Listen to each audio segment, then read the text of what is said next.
is Apple Baseball Classics, where yesterday's stars performed through cards and dice, classic games on our tabletops.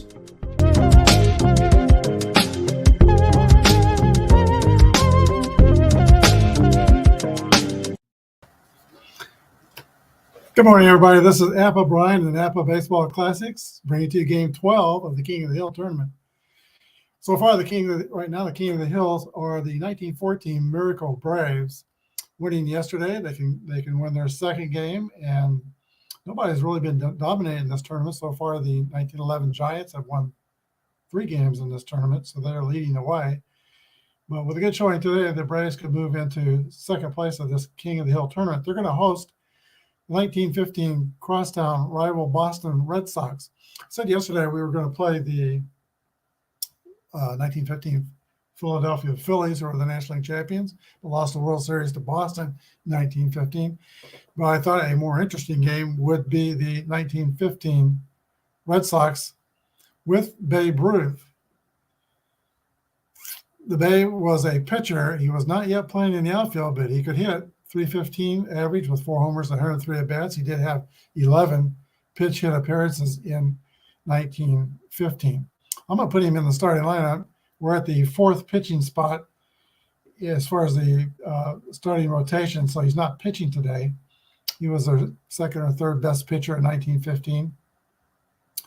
But I'm going to have him play right field, which is something he didn't really do until 1918, when Harry Hooper made the argument that his bat should be in the lineup as much as possible. When you get these games like Apple Baseball, you buy them, they're yours. You can play them any way you like. I'm not one of these guys who as Kurt Bergman says, my head explodes if I'm not playing the actually used starting lineup. I don't do that very often. You can't have an actual used starting lineup in a fictional project such as this, where we're playing championship teams from various years.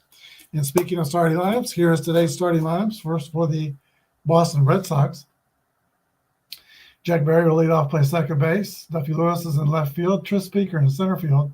The Babe's going to play right field. I'm going to give him a defensive rating of 2 because that's what he would be in 1918 in Napa. Larry Gardner is a third baseman. He's batting after Ruth. Doc Hodblitzel, first base. Deacon Scott, shortstop. Ruff Kerrigan's the catcher. And Dutch Leonard is on the mound. For the Boston Braves, who played at, I think it was called South End Park, we're playing this game in Fenway, which held 3 times as many people and was a much newer and better stadium. But the Braves are going to be the home team because they are the Kings of the Hills. Red Smith will lead off, play third base. Johnny Evers at second base. Joe Connolly in right field. Forget Cather's first name, but he's in left field. Butch Schmidt is at first base. Rabbit Moranville is at shortstop. Hank Gowdy is the catcher. Last man in center field, and Otto C. Hess is on the mound. Hess is a grade C pitcher with no modifiers. Jack Berry steps into the box for the Red Sox. Here's the first pitch of the game. We're using basic APA. So when people steal, I give let's go with this setup. I'll give my catchers a chance to fill out the baseline. 1-4 is a fly ball to left field. Catch made by Cather in left field, and there is one away. Duffy Lewis. 1-2 is a high hopper towards second base, fielded by Johnny Evers. He throws out Lewis, 2 down. And now Tris Speaker, the superstar center fielder of the Boston Red Sox, 6-1. Ball 4, Speaker is the game's first base runner. He's at first with two outs, and here is the Babe. As I said, he hit 315 in 1915. That should be easy to remember, 315, 1915. He had 4 homers, only 103 at-bats, so that translated into about 20, 22 homers. 1-6 is a 28. We're on first. That's going to be a ground out to shortstop. Boston Braves are fielding column 2. That's it for the Red Sox on the top of the first. No runs, no hits, no hits, and 1 stranded. Go to the bottom of the first, nothing with the Braves coming to bat. Dutch Leonard is the pitcher for the Red Sox today. He is a man who holds the single season earned run average title. His ERA was .096 in 1914. The 1915 season wasn't quite that good, but he was still an effective pitcher for the Red Sox. Here is Red Smith leading off for the Braves. 3-2 is rolled to second base. Jack Berry is the second baseman for the Red Sox. He throws out Red Smith. Johnny, I never knew if this was Evers or Evers. I've heard her pronounced both ways. If you are here today, put that in the comments. Philip Reynolds asks, what's new? And MV says hello to all. What's new is, Philip, I got my 2022 APA cards in the mail yesterday. That's what's new. I didn't order the complete set. I got other things I want to do. I like APA, love it. It's my favorite game, but I'm not paying $100 for a complete set of teams. But you get Houston if you order the 4 sets that they offer. You get the Astros, you get the Yankees, Joe Judge, 62 home runs. And in the National League, you get the nationally champion Philadelphia Phillies, and you get the San Diego Padres. There were better teams than the Phillies and Padres in the National League. Dodgers won 111 games. But you always get the 2 championship teams. All right, back to the ball game. At hand, Johnny Evers is up. 6-5 is a pop-up behind home plate. Bill Kerrigan loses the mask and makes the grab back by the backstop. 2 outs. Here is Joe Conley. Major league player not too many players from Rhode Island. But when he retired, he ended up in the legislature of Rhode Island. Only played 4 years in the major leagues. 52 is a 27. That's going to be a ground out to Larry Gardner at third base. So 3 up and 3 down for Dutch Leonard. Braves are wiped aside. We go to the top of the second inning. Nothing.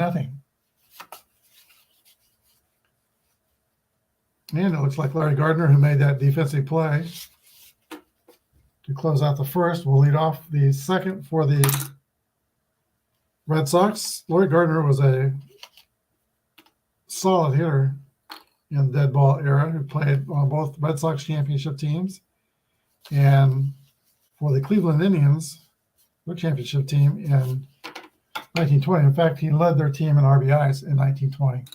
Otto Hess completes his warm-up process, gets the sign, and here's the pitch to Larry Gardner, who is from Vermont. 52 is a ground ball to third base, fielded by Red Smith, the throw to first. 1 out. Here's Doc Hoblitzel. His name is Richard Hoblitzel. He's called Dick Hoblitzel, but they also call him Doc Hoblitzel because he was a trained dentist and served as a dentist in World War I in the Army. MV says, I'm keen to see how APA plays. I do have BBW. Thanks for joining me, MV. Blitzel rolls a 4-3, which is a comebacker back to Otto Hess, who fields it and throws to Schmidt at first. 2 outs for the Red Sox. Deacon Scott, the shortstop, comes to bat. 2-6 is a fly ball. This guy deep to right field. Joe Conley giving chase, and he grabs it in front of the wall. 3 up and 3 down for the Red Sox in the top of the second inning. Nothing. Braves coming to bat.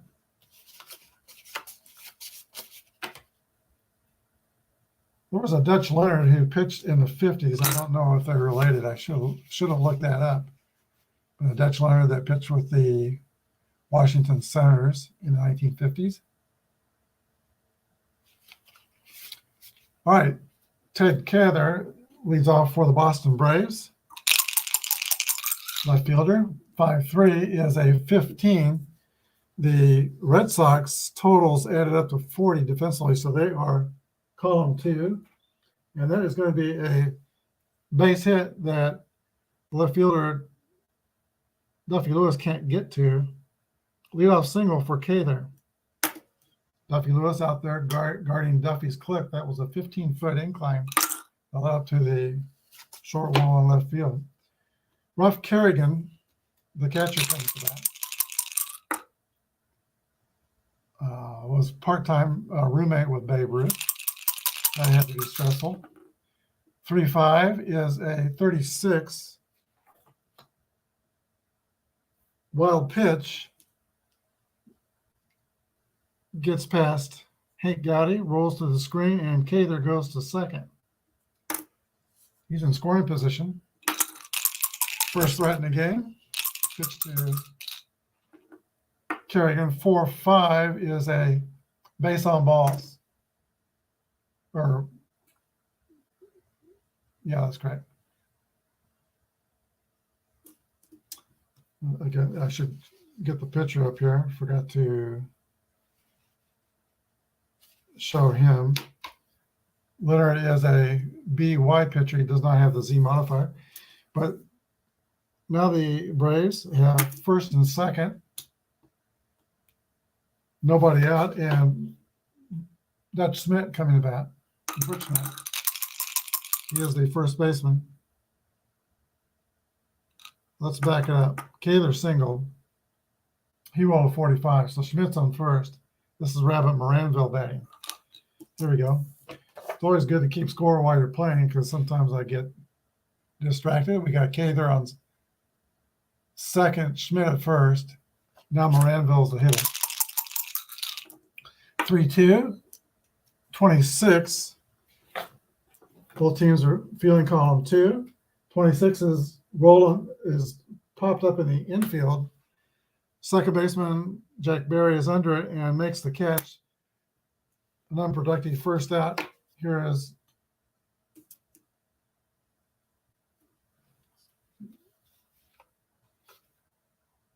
Schmidt's the first. 32. Let's get the cards. 26 is the same thing. Here's Gowdy. One out on pop up to second base, and Gowdy's the catcher. 5-1 is a 9. Against a B pitcher, that's going to be a roller on the infield to throw to first. Not in time. Infield single for Hank Gowdy. Slow catcher beats one out. Braves have the sacks filled. Center fielder Les Mann, the 8th place in the batting order, comes to bat. 247 here in 1914. Not a great offensive team with the Boston Braves. They only have one 300 hitter. That was Conley. Infield is going to play back. They're going to try to get a double play. Let's see if they can induce Mann to hit the ball on the ground. Here's the pitch. 2-1 is a 30. Doesn't hit it on the ground. Fly ball to left field. That's caught by Duffy Lewis, and it's deep enough to score Cather to third. So a sacrifice fly. And the Braves assume the lead 1-0 here in the second inning. 2 outs. Now the pitcher, Otto Hess. Not a bad hitting card. He's got 7s sprinkled throughout. So danger here. Leonard gets a sign. Here's the pitch. 6-1 is a ground ball right back to the pitcher, who throws the first and ends the inning. But a productive inning for the Boston Braves. 1 run on 2 hits, 2 left. Go to the top of the third. Boston Braves 1 and the Red Sox nothing. This game again, they got an agreement to play at Fenway Park today because it is the larger stadium and the seats are filled here in Fenway. All right, bottom of the order for the Red Sox here at the top of the third inning, Bill Kerrigan. He was at one time a player manager with the Red. In fact, this year we're playing. He was a player manager with the Red Sox, and the Babe said that he was his all-time favorite manager and best manager that he ever played for. He didn't get along with the little guy in New York, Miller Huggins, but he liked Kerrigan as his manager. Here's the pitch to Kerrigan, 2-2 roll. A against the C pitcher. It's going to be a leadoff single for Ruff Kerrigan. Slow runner at first. I play all my slow runners in APA safe, unless I say otherwise. Here's the pitcher, Dutch Leonard. Leonard will try to sacrifice and move the runner along. 1-6 is a 28. Button picked up by Hess. Throw to first. A successful sacrifice and 1 out. Kerrigan goes to second. And that brings up Jack Berry. Jack Berry was a leader on this team. Played on a lot of, and the reason is he played on a lot of championship teams. Played in 1911, 12, or 10, 11, 13 championships for the Philadelphia A's. And then he had a couple championship seasons with the Boston Red Sox. Here's the pitch to Berry. Still playing it safe with the base runner. 6-5 is a 35. Popped up in the air over toward third base. Red Smith calls for it and makes the catch. 2 down. I'm going to stop playing it safe now with the runner at second. And Ducky Lewis is the hitter. 1-6 is a 28. That's a ground ball to shortstop. Moranville secures it, throws across the diamond for the out. No runs a hit, no errors, and 1 left. Bottom of the third, it's the Boston Braves 1 and the Boston Red Sox 0.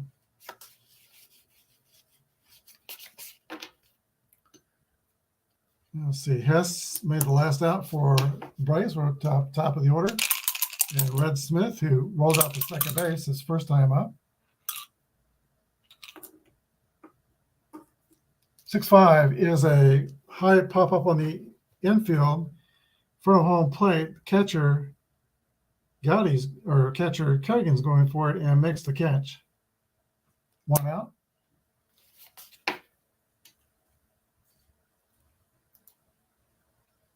Oh, baseball for Windows. Yeah, I draw a blank when you said BBW. Uses Apple like in your commentary, and I like dead ball. I love dead ball too. I love dead ball more than today's game. But thank you for the compliment, MV. Here's the pitch to Evers. 5-5 is an 8 against a B pitcher. That's a fly out to center field. Put away by Tris Speaker. Plays a shallow center field out there. Joe Connolly. Speaker throws the ball back in left-handed. He was not a natural left-hander. He fought when he was a kid. Speaker fell off a horse, broke his arm so badly he had to learn to throw and bat left-handed.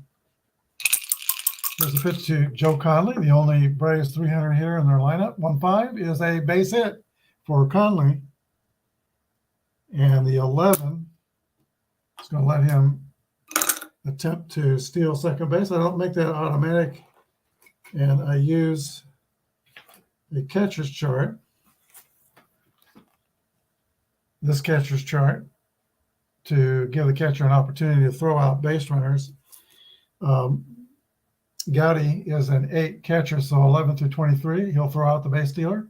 65 or 66, he'll throw the ball in the center field errantly. So I think I will go ahead with 2 outs and try to get him in the scoring position. Well, okay, there's batting. Right-handed, here's the pitch and the throw for the base stealer. 34, he is safe at second base. Cather Conley beats the throw of Kerrigan.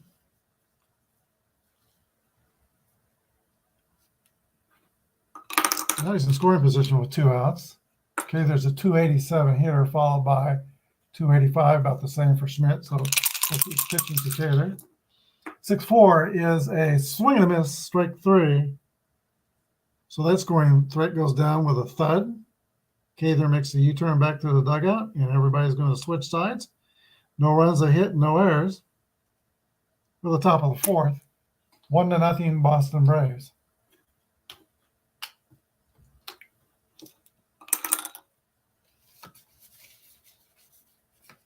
All right, Otto Hess returns to the mound. He was only 5-6 in 1915 14 for the Braves, 3.03 earned run average.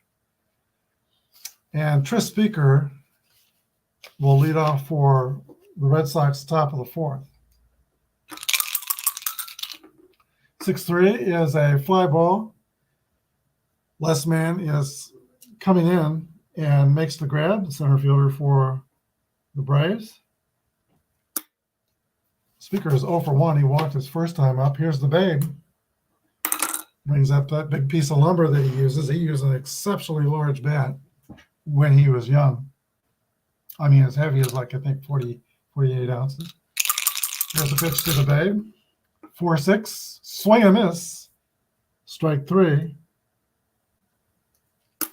2 outs. Larry Gardner. 4-3 is a roller back to the pitcher. Yes. He snags it, underhand flip to first, 3 up and 3 down, and the Red Sox are done in the top of the 4th. No runs, hits, or errors. It's 1-0 Boston. All right. Dutch Leonard from the left coast, Fresno, California, takes his warm-up tosses. And he is going to be dealing with Butch Smith, the first baseman, 285 hitter for the Braves. 5-2 is a 27. That's a ground ball hit toward Larry Gardner at third base for the first. 1 out.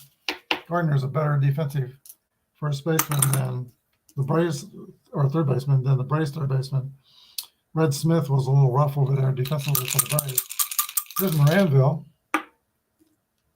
35 is a base on balls. Second walk surrendered by Dutch Leonard. Moranville has speed at first base. Catcher Hank Gowdy is slow, 243 hitter. I think I'll start the runner and hit and run, because that hit and run chart's about a 270 average. That will give Mr. Gowdy a better chance. Here's the stretch and the pitch. The runner's going. 6-4, 36. That is a stolen base and a wild pitch. So starting the runner causes enough commotion and distraction to Leonard that he throws a wild pitch. That's going to put the runner at third base. With 1 down, this is kind of a defensive game here. So Red Sox are going to play the infield in. Well, they could walk Gowdy and pitch the man.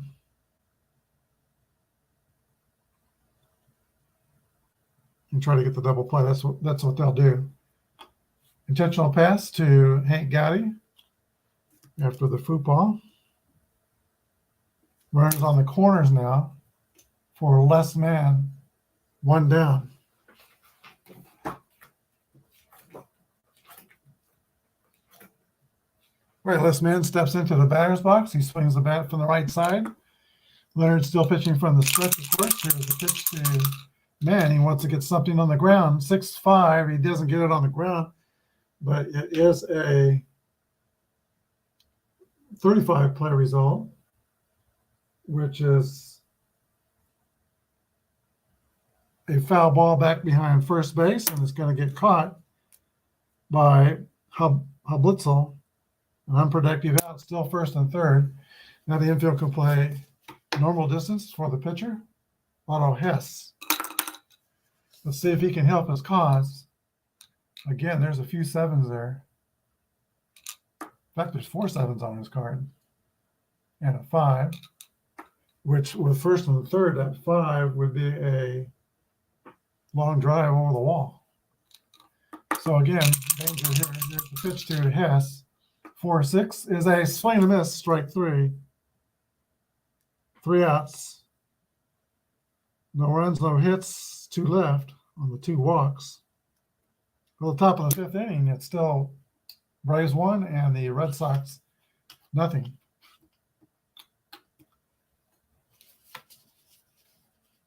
Let's see. So Hess will go up, take his warm-up tosses. Did they do warm-up tosses between innings? I'm not 100% sure about that in dead ball area. If you happen to know that, put it in the comments. Doc Hablitzel is the first scheduled hitter. Bottom of the order for the Red Sox. Hablitzel, Scott, and Kerrigan, then the pitcher. They're down by 1. That's the slimmest of margins here at the top of the 5th inning. 5-2 to Hablitzel is a ground ball to Red Smith at third. A little shaky over there, but he catches it and throws out Hablitzel. 1 down. Here's Deacon Scott. He's also Deacon Scott. He played a lot of championship pennant teams, but he's also the guy who was an Ironman before Lou Gehrig. Played in 1,307 straight games, and then Gehrig came along and broke his record for staying in the lineup. 6-4 is a ground ball back to the pitcher, fielded by Hess. The throw first, 2 outs. Here is Bill Kerrigan. 4-5 is a walk. 2-out walk for Kerrigan. He's been on base twice. Speaker's been on base once with a walk. That's the only Red Sox who've been able to run the bases today, and Kerrigan is slow. We're not going to play it safe, though, with 2 outs. The pitcher, Dutch Leonard, comes to bat.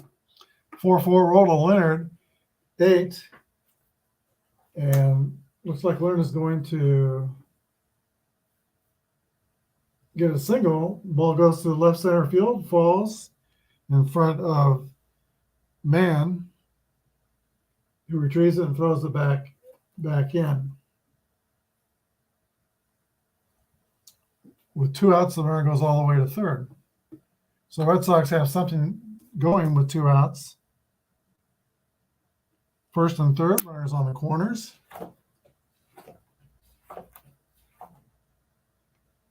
Top of the order, Jack Berry. Otto Hess wants to be careful here. In fact, his catcher Gowdy comes out, lets him catch his breath. We're ready to go. Here's the pitch to Jack Berry. 6-5 is a 35. Popped up along the first base line. Let's see, Schmidt and Evers giving chase, and Evers is going to run it down for the 3rd out. No runs, 1 hit, no errors, and 2 left. We go to the bottom of the 5th inning. Still 1-0. Good pitchers duel going on here. Although teams have had opportunities.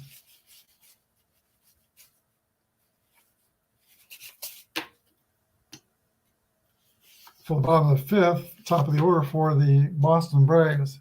I said this yesterday. The Boston Braves were in last place as late as 4th of July. And then they went 61-16 from there and overtook the Giants to win the pennant. And then beat the dynasty, Philadelphia Athletics 4-1 in the World Series. Here's the pitch to Red Smith. 6-6 roll. That's a hit column roll for Smith. Most of those second column rolls are extra base hits. And there's a drive. It might be.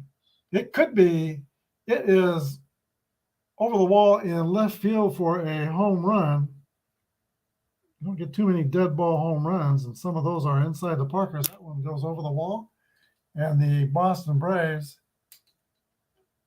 double their lead. It's 2-0 Boston. He made the Brooklyn Dodgers when he first came up because he could hit. Not a good fielder, but they liked his bat, and he did hit. And he did hit there. 2-0 Braves. Here's Johnny Evers. 6-1 is a roller to the shortstop. Throw to first. That's the first out of the bottom of the fifth inning. Fans are split here in the Fenway Park. Half of them are Red Sox fans. Half of them are Braves fans. Some of the Red Sox fans, I think they call it did they call it the jury box? There was a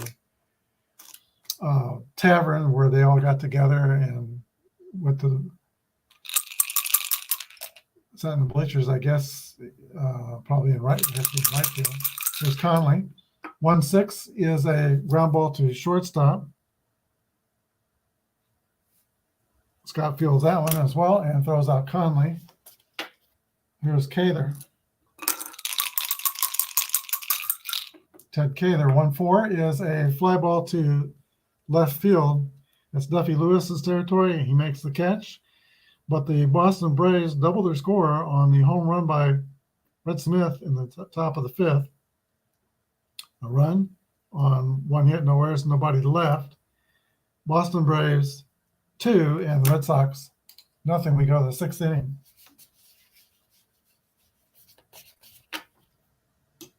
All right, a little bit more relaxed. Otto Hess returns to the mound. Duffy Lewis will lead off for Boston. 4-5 is going to be a base on balls. Not the way to protect your 2-run lead, issuing free passes. Lewis takes first. He is average in running speed. And Tris Speaker comes to bat. Career .345 hitter, Tris Speaker. 4-1 is a 28. Fielding column 2. Out at first base. Shortstop to first base with Lewis going to second.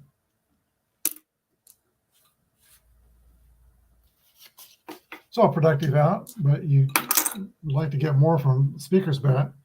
Here's the Babe. He represents the tying run. He's got a 1 at 66. There's a pitch from Otto Hess to Babe Ruth. 2-6 is a swing and a miss. And for the second time in 3 at-bats, the Babe goes down swinging, which is still entertaining. Here is Larry Gardner. 3-6 is a 33. Pop up on the infield. Moranville calls for it and makes the catch. That's it for the Red Sox in the sixth inning. No runs, no hits, no errors, and 1 left. We go to the bottom of the sixth. Boston Braves 2, Red Sox 0.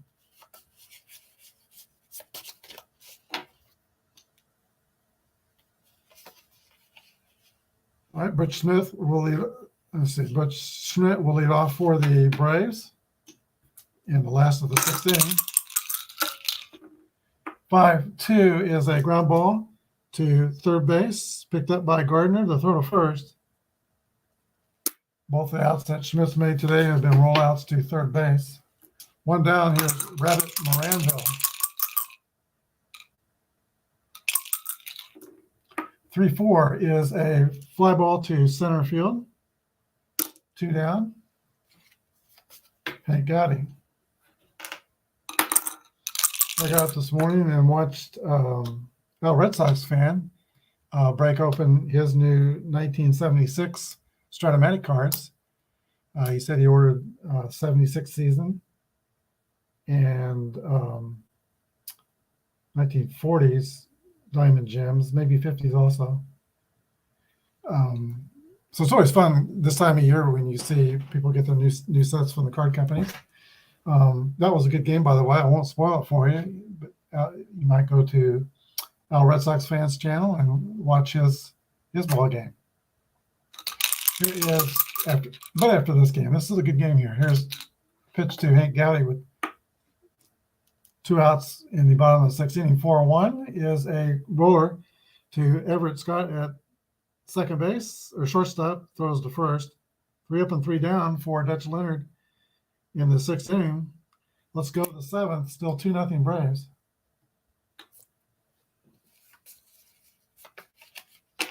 All right, both starting pitchers will stay in, and this is their fatigue inning on my home rules. Sometimes you have listed after the pitcher the number of batters he faced. That's when the fatigue point normally starts, but these 2 sets don't list that. So if 3 bad things happen to either pitcher, that's a hit, run, error, walk.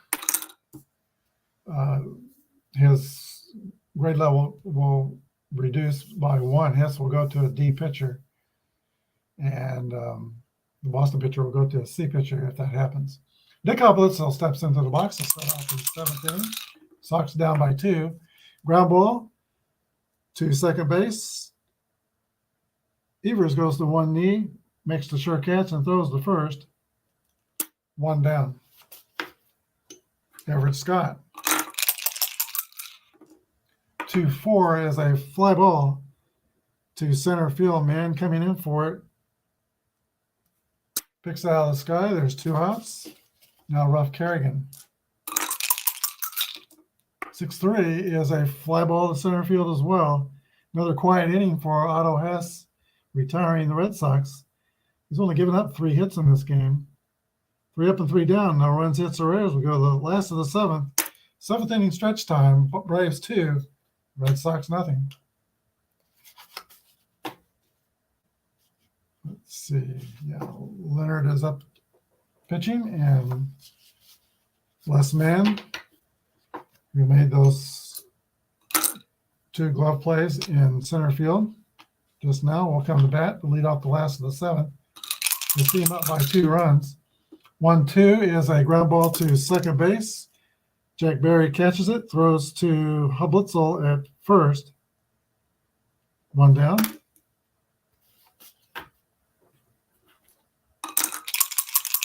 No fatigue marks against Hess. He's going to stay in the game and bat. 2-5 is a fly out to center field. 2 away. Red Smith. 3-5 is a base hit. 2 out single for Smith. A lot of the hits today have been with 2 outs. So Smith goes to first. Johnny Evers comes to bat.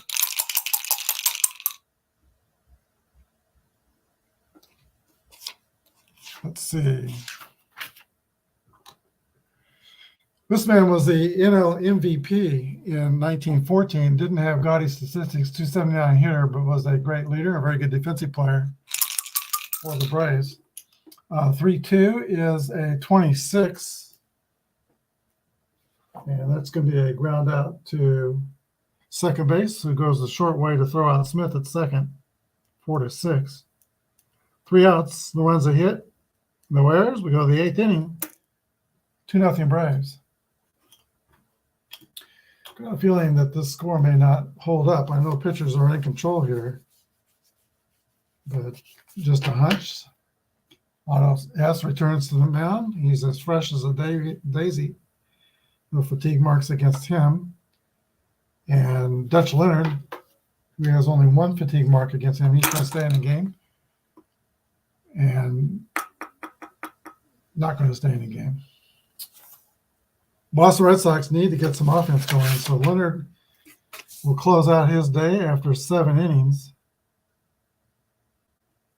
Gives up 2 runs on 5 hits. So Leonard goes out. Let's see who goes in.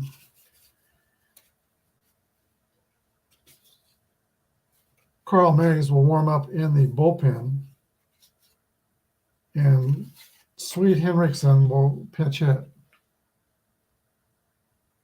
No, he's not. He wouldn't be Sweet Henriksen. Harry Hooper. Let's let Hooper bat. So pitch hitter to start off the top of the 8th inning.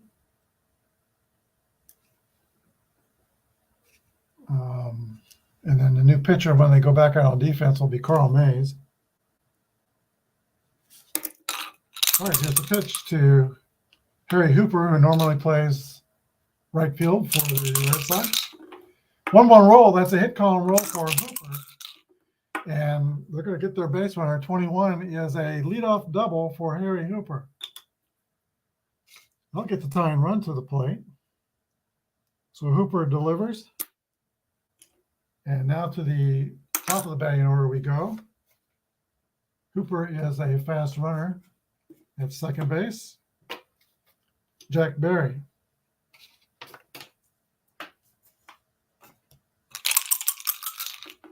One four to Berry's fly to left field. Cather is under it and makes the catch.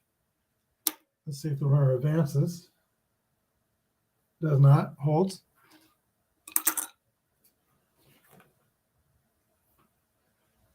One away. Unproductive out. Here is Duffy Lewis. He is 0 for 2. He did get a walk in the 6th and advanced to second base. 5-1 is an 8 against a C pitcher. Base hit over second base.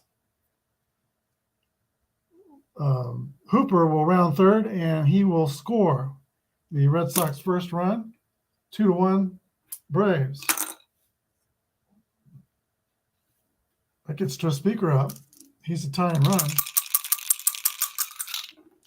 4-4 is an 8. That's going to be a base hit. Single to center. Runner goes to second. Red Sox have a rally going first and second, down by a run. And now Hess is tired. He becomes a D pitcher. Let's see what the Braves have in the bullpen. These dead ball teams are not deep in the bullpen. But let's see. The batter coming up is Ruth. He's a lefty. So, yeah, we're going to take Hess out at this point.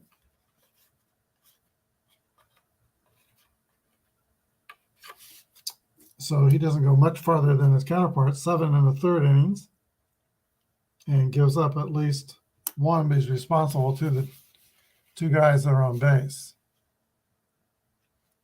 Lefty Strand will be the new pitcher for the Boston Braves. He is left-handed, so he's a grade B pitcher if we use his relief rating, and we will. But he'll become a grade A pitcher left on left for the first batter only. Babe Ruth steps into the box. This is a big point in this ball game. 315 hitter. Gardner after him is a good hitter too. So we're going to try to pitch to the young Babe. Here's the pitch.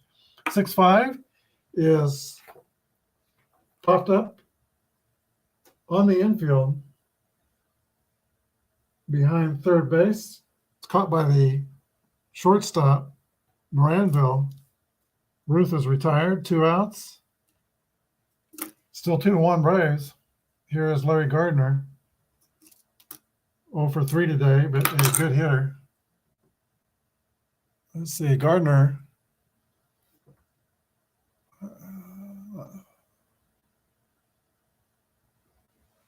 Steps into the box for the Red Sox. 2-1 is a fly ball to right field, so he didn't get the tying run home. 3 outs. Play made by Joe Conley of the Braves. 1 run on 3 hits. No errors and 2 big runners stranded.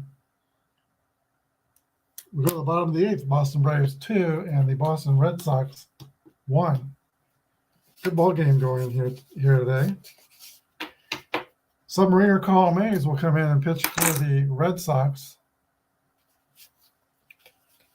And he'll get the 3, 4, and 5 hitters in the Braves lineup. It's Conley, Cather, and Schmidt. Pitch to Conley, 6-2 is a 40. Fielding column 2. Foul ball, strike 1. 1-6 is a ground ball to the shortstop. Fielded by Scott, the throw to first. 1 out. Fred Cather. 1-6 is also a roller to the shortstop. 2 down. Moranville's glove coming up big for the Red Sox here in the 8th inning. But Schmidt. 4-1 is another roller to Moranville. Not a good place to hit it. He is a good defensive shortstop. Tested 3 times, passed all 3 tests. We go to the top of the 9th. 2-1 Braves.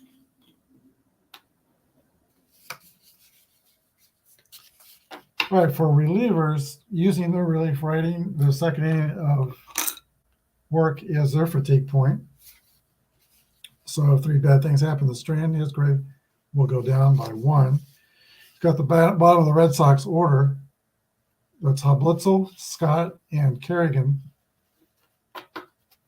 Last chance for the Red Sox to become the new kings of the hills. If Strand can hold them, they'll win their second game in a row. Here's a pitch to Hablitzel. 3-6 is a base on balls. Doesn't look like it's going to be easy. Average speed at first. Everett Scott. Deacon Scott will hit and run. We're going to start the runner. Don't want a double play here. 2-1 is a 30. And that's going to be a fly out to left field. Cather gets it back in. Hablitzel retreats to first. The hit and run play does not work. 1 down. Here's Ruff Kerrigan. 1 for 2, the single, and also a walk. 2-5 is a 14. Strand has that W modifier. That's going to be a walk. First and second. Red Sox threatening in the 9th. Carl Mays. He looks like he has a decent hitting card. 3 sevens. The 9 would be a base hit. 2 nines there, a 6. He'll stay in the game and bat.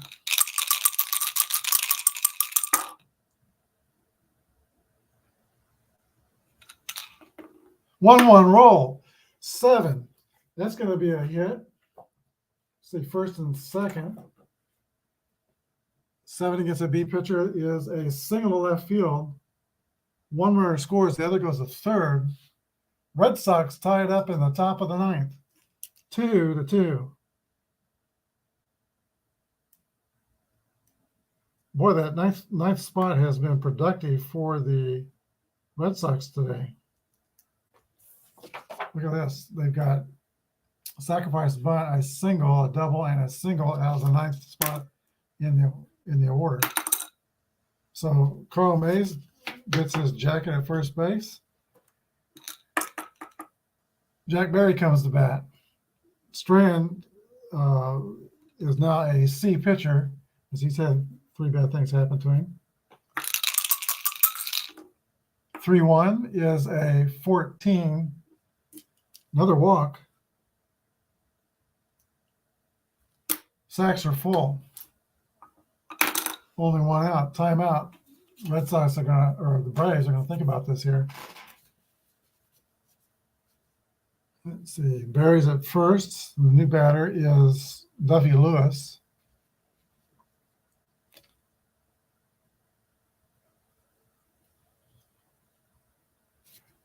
Yeah, the Braves are going to go to the bullpen. So off to the showers goes Strand.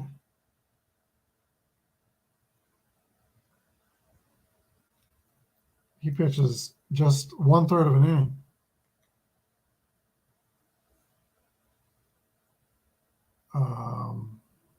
Oh, no, wait a minute. He pitched the last 2 outs. So he pitches a full inning. And he gives up at least one. And close the books on Hess. He's given up only 1 run. All right, bases loaded. New pitcher is Tom Hughes from Coal Creek, Colorado. Grade C pitcher, X and Z modifier. That Z modifier could come in handy with the bases loaded. Duffy Lewis steps into the box with Tress Speaker on the deck and Babe Ruth in the hole. Top spot for Tom Lewis. He will be a grade B pitcher pitching to a right-hander pitching to a right-hander for one batter only. And the Braves are going to play their infield in. They don't want any more runs. It's a 2-1 roll. So 2-1 is a 30 fly out to left field or Xing. Hughes has the X modifier, so it's not a fly out, which would have scored a run. It's a strikeout instead, that X coming up big. So Tom Hughes has 2 outs. Going to get Tress Speaker now. 1-5 is at 11. He didn't get him. Single past second. 2 runners will score. That's Kerrigan and Leonard.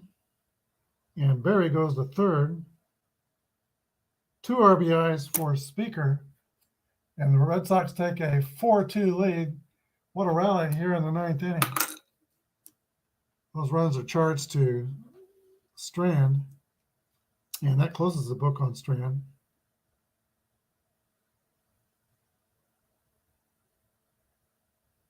Let's see. Do we have the correct score up there? That's 1 run scored in the 8th. Walk, single. So I've got, 4. It's 4-2 and 3 runs charged to Mr. Strand.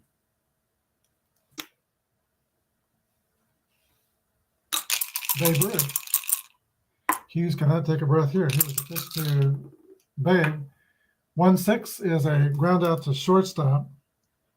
That ends the inning. Red Sox don't quite bat around, but what an inning they have. They score 3 runs on 1 hit and 3 walks. Boston 4, Boston Red Sox 4, Boston Braves 2. Now they trail by 2 coming to the bat for their last time.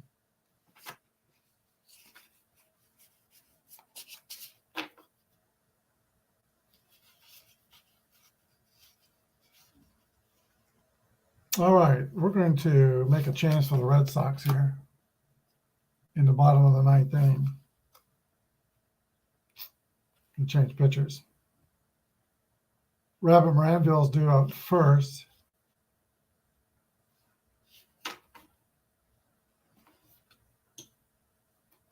And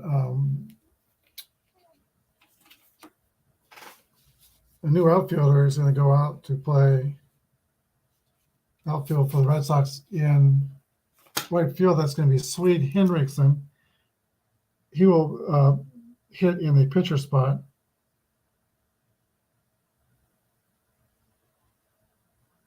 And Babe Ruth is going to go to the mound to close this game out. So that closes the books on Carl Mays. Mays pitches 1 inning, gives up no runs. The Babe goes to the mound and takes his warm-up tosses.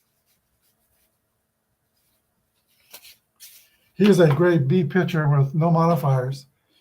And as I said, he's facing Moranville, Gowdy, and Mann in the bottom of the 9th inning with a 2-run lead. 6-2 is a swing and a miss. Babe Ruth strikes out Rabbit Moranville. One Hall of Famer strikes out another. 1 down. Hey, Gowdy. 1-6 is a ground ball to shortstop. Everett Scott secures it, throws the Blitzell in first. 2 outs. It's going to be up to Les Man. Last call for the Braves. 3-3 roll. He's going to keep it alive. It's a second column roll, and 1-2 is a base hit for Les Man. He could steal second on the next pitch, but he's the least important run here, so he's not stealing. He has got speed at first base. We're going to get a pitch hitter for the pitcher, Hughes. Pitcher is going to be look for a right-hander here.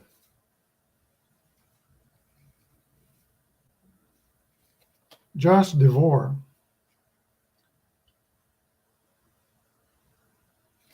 Josh DeVore will be the pitch hitter for the Braves. He also played on the 1911 Giants that we played recently. He was actually on both teams during that game, but I didn't use him because I didn't use him for the Braves because he was a starter for the Giants. Josh DeVore pinch hits for the pitcher Hess. Ruth goes into the stretch. Here's the pitch. 5-6 is a 34. And that, folks, is going to be a high pop out taken by Scott at shortstop. That's the ball game. No runs on 1 hit, no errors. Final score, Boston Red Sox come from behind, knock off the current Kings of the Hill Boston Braves 4-2. So the Babe comes in and finishes this in fine fashion. Let's see, the Red Sox got 4 hits on 4 runs on 7 hits. This is a dead ball game with no errors, kind of unusual. And the Braves got 2 runs, 6 hits, and no errors. Ruth gets a save. The winning pitcher would be Mays, but I don't know if they had the discretion back in those days to change that to Leonard. So we'll make Mays the winning pitcher who was in when the Red Sox took the lead. Final score here, 4-2. Red Sox fan. Which team are you for? The Braves, or you're probably for the Red Sox? You're all a Red Sox fan. Both Boston teams. Georgia Stratomatic game this morning. That was a really good game. I don't want to spoil it here. In fact, I want everyone who is watching here to turn your game on the channel. Phil Reynolds and MV, thanks for joining me for this live game. We'll be back probably Monday, and we'll move to either 1916 or 1917 Chicago White Sox. Haven't decided yet, but we got a new King of the Hill. Hope they last a while because I like using Babe Ruth in the lineup both ways. It didn't happen until 1918 on Harry Hooper's advice to Red Sox management, but I play my games the way I want to play. I'm going to put him in the outfield when he's not pitching. He's the 3rd pitcher in rotation, the young Babe is, but he's probably going to play right field when he's not pitching. Thanks for watching. Have a good day, and may God bless.